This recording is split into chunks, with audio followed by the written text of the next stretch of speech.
भगतों में गा दिए तो गायिका हो गई। नेहा सिंह गायिका ना, अब तो थरी या लोटा छिपा बजा के गा दी तो गायिका ना हो। हाथी बाजार, हाथी चले बाजार आ कुत्ता भूखे हजार। माने वो कुत्ता सामान बाड़ी जो कोनो अहमियत नहीं कुत्ता सामान नहीं खे, वो बुझे कि कुत्ते बाड़ी बाड़ी अपन फायदा खातिर सबे मुंगता, भोजपुरी खातिर केहू नहीं खरीद ना ब्यास लोग बा। आज केहू हनुमान चालीसा के एल्बम में केहू ना, हम हनुमान चालीसा बोल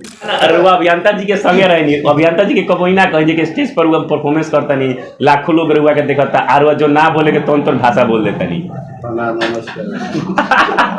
सवाल से भागता नहीं रुआ। नमस्कार, प्रणाम, मेरा नाम अमलेश मिश्रा है, मुझे भारत न्यूज़ पे देख रहे हैं। आज हमारे साथ अजीत हलचल जी हैं। सबसे पहले अजीत जी आपका स्वागत है मेरे चैनल में। जी राहुल भी स्वागत बा। और ए भारत जन चैनल बा, जितना श्रोता लोग बा सबका हमारे तरफ से हार्दिक अभिनंदन। अजीत जी, रुआ भोजपुरी इंडस्ट्री में बहुत पहले से जुड़ल बानी, लगातार रुआ स्टेज प्रोग्राम पे ज़्यादा दिखल जानी, गाना गानी। ऐसा का चीज़ होला कि एल्बम में कम रुआ दिखल, मतलब देखे के माध्यम मिलेला एल्बम में, जबकि रुआ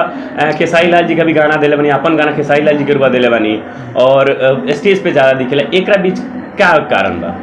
कारण कुछ नहीं के, कारण ये बा कि हमें लगे समय का अभाव बा। प्रोग्राम 30 दिन रहेला, रात भर गाई ले जाए, दिन भर छुट्टी ले जाए।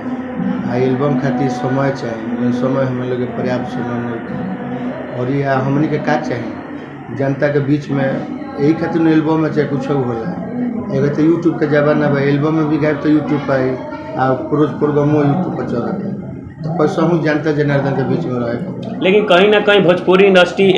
ट्रेंडिंग खातिर लड़त रहे कि हमार गाना एक नंबर पे चलो, हमार गाना एक नंबर पे चलो, और वही खातिर जैसे बड़ा बड़ा सेलिब्रिटी वाला अपने वो अलग पहचान बनाए खातिर, और पहचान बहुत बड़ा भाई, ऐसा बात नहीं कह रहा पहचान की, लेकिन एगो जगह होला ना जी कि पवन जी खेसारी लाल की जगह पहचान, जहाँ तक रहुआ खुद खेसारी लाल के अपन दू गो गाना दिल बने इतना बढ़िया बढ़िया, तो कहीं ना कहीं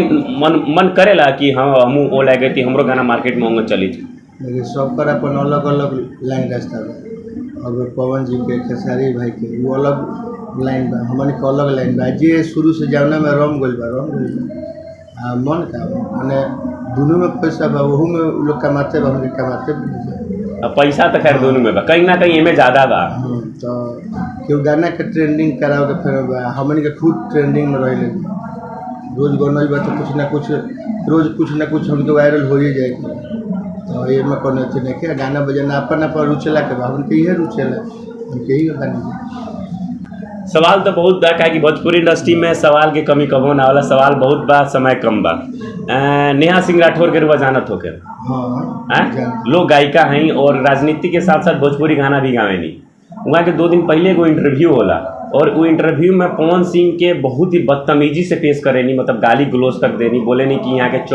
चौराहा पे मारल जी, बीच चौराहा पे मारल 1 किलो सिंगर वालों, और खेसारी लाल के भी बहुत गाली देनी, और पूरा भोजपुरी समाज के समस्त सिंगर लोग की वहाँ के गाली गलोच मिले वाली। पहल का बात तो हम बता दी कि लोग गायिका कौन है,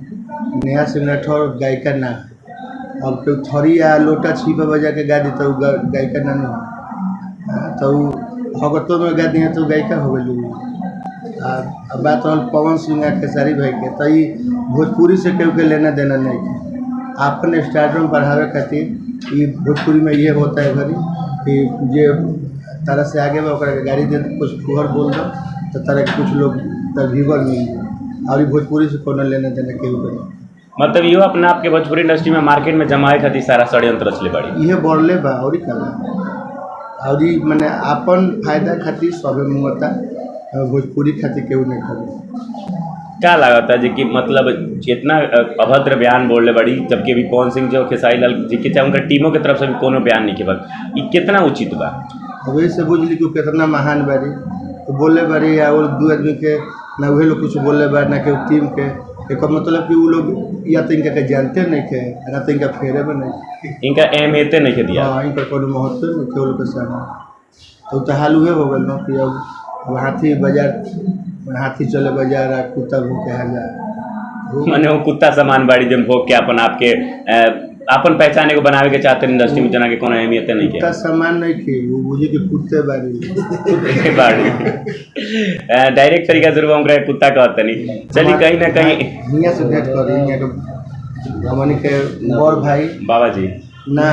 आ नारदी गौनई के बहुत बड़ नाल बात, माने एक लेखा से बुझी कि यहाँ के हमके मार्गदर्शन भी करेंगे। हरे राम भैया हैं, अभियंता जी के नाल वादक हैं, तो इहों से कुछ जानकारी जरूर जरूर अभियंता जी के साथ रहनी और नाल वादक बनी है तो यहाँ से तो बहुत सारा सवाल पूछे के चाहल जाता ना ना रुआ अभियंता जी के संगे रहनी अभियंता जी के कबो ना कहीं कि स्टेज पर वो परफॉर्मेंस करता नहीं लाखों लोग रुआ के देखता और जो ना बोले के तो भाषा बोल देता नहीं सवाल से भागत नहीं रुआ काहे कि विशेष संगतिया बनी तो जवाब तो देवे के चाहिए लोग ये सुनत तो ये देता नहीं चाहिए माने कहे के मतलब अश्लील सिंगर नहीं खन अश्लील सुने वाला लोग हो गइल बा ना सुनहु वाला अश्लील नहीं समय अश्लील हो गइल बा समय जो मांगी गावे वाला सुने वाला में दोस्त बढ़ती अश्लीलता भोजपुरी में क्या कहते हैं बात है सर पहले धान गेहूँ बुआते रहे तब खादर छीटा अब खादर से धान गेहूँ होते नहीं यूरिया छीटा यूरिया छीटे के पड़ता 100 पर मन यूरिया लेखा हो गई बा वो ना यूरिया छीटब तो कोनो फसल नहीं अभी यूट्यूब पर देखत हो जी हमारे अभियंता जी के बोलो जी तो कितना ढाई से पद नहीं हो रहा भैया से कि अश्लील बोल देवे जी तो अश्लील रो सुन ले बनी जी हम लोग तक जानकारी ना होई 4 वर्ष पहले नारदी गौनई में मोटकी गौनई में जितना ब्यास में बा आज ले केहू हनुमान चालीसा के एल्बम में केहू ना हम हनुमान चालीसा गौल सुन ले बनी सही बात बने कि सुना और नारदी व्यास में देखा प्रमुख दियाला तब काहे नहीं कि सुन बौरका सुन ले बनी हनुमान चालीसा नहीं के सुन बात ऐसा मानू कि यूट्यूब चाहे फेसबुक के रीडम हो ऐसा मान बौरका के तुरंत वायरल कर देता निमान का वायरल लेकिन जो हम तक नहीं पहुंच पाओ सारा सर गलती यूट्यूब के बाद सोशल मीडिया के बाद हमने क्या गलती हनुमान चालीसा हम गौनी तो सुनो ही तमाम लोगों से मैंने पूछा था और कहीं ना कहीं सवाल के जवाब ये मिल के आई बा कि अश्लील गायन में गलती नहीं किया हमने के का करी सब मजबूरी बा कि जनता उस चीज़ के समर्थन नहीं किया समय बहुत कम बा हम यहाँ से अलविदा लेवे कि हम जाए हुआ अपना प्रशंसक और हमारे प्रशंसक से का कहे के चाहते नहीं हम सबका से ये कहम कि बस जैसे आशीर्वाद बनौले बने सब आशीर्वाद रखे हमके प्रयत्न करब जा वैसे बात नहीं हमके बाउरे ना गाइले जा निमनो गाइले जा वो सब निमन के प्रमोट करे कि तक हमके निमन के बेसी गाइले बाउर का छोड़ दी बाउर का छोड़ दीजिए ना प्रमोट हो तो हमके मजबूरन गावे के अपनो तो रोजी चलावे मनियो के भाई परिवार बा हां ये बात चलिए बहुत बहुत धन्यवाद अपन बहुमूल्य समय देवे खातिर हुआ के ठीक है हम इसको बारे वो पता धन्यवाद।